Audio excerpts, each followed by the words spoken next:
కేవలం 1.5 నిమిషంలో 5 వార్తలు చూసేద్దామా? Hanamkonda revenue additional collector Arramada Venkatareddy ఇల్లు ఆఫీసుపై ఏసీబీ అధికారులు నిర్వహించిన దాడుల్లో 100 కోట్ల అక్రమ ఆస్తులు బయటపడ్డాయి. ఒక స్కూల్ లైసెన్స్ రెన్యువల్ కోసం 60,000 లంచం తీసుకుంటూ వెంకటరెడ్డి ఏసీబీ వలకు చిక్కారు. 70 లక్షల డబ్బు, బంగారు నగలు, ఖరీదైన కార్లు, 14 ఎకరాల భూమి పత్రాలు, 5 కోట్ల విలువైన పలు ప్లాట్లు, విల్లాలు అక్రమ ఆస్తులుగా అధికారులు గుర్తించారు. వీటి విలువ 100 కోట్లు ఉంటుంది అని నిపుణుల అంచనా.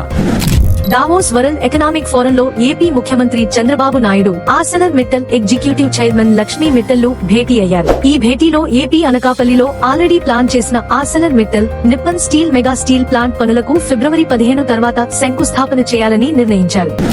దావోస్లో జరుగుతున్న వరల్డ్ ఎకనామిక్ ఫోరం 2026 సదస్సులో Microsoft co founder Bill Gate artificial intelligence తో రానున్న 5 ఏళ్లలో వైట్ కాలర్, బ్లూ కాలర్ ఉద్యోగాలపై ఏఐ ప్రభావం తీవ్రంగా ఉంటుందని హెచ్చరించారు.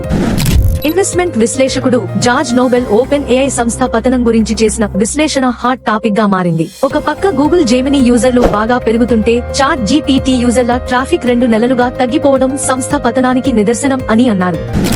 ప్రభాస్ రాజా సాబ్ చిత్రం మొదట్లో ఒక చిన్న క్యూట్ సినిమాగా కేవలం తెలుగు ప్రేక్షకుల కోసం మాత్రమే దర్శకుడు మారుతి ప్లాన్ చేసుకున్నారు అని, కానీ ప్రభాస్ ఇమేజ్ ని దృష్టిలో పెట్టుకుని దానిని పాన్ ఇండియా ప్రాజెక్టుగా మార్చాలని దాదాపు 2 ఏళ్ల పాటు షూటింగ్లు, రీషూటింగ్లు చేశారని, దీనివల్ల కథలోని సహజత్వం దెబ్బతిందని ప్రముఖ టాలీవుడ్ సీనియర్ నిర్మాత తమ్మారెడ్డి భరద్వాజ విమర్శించారు.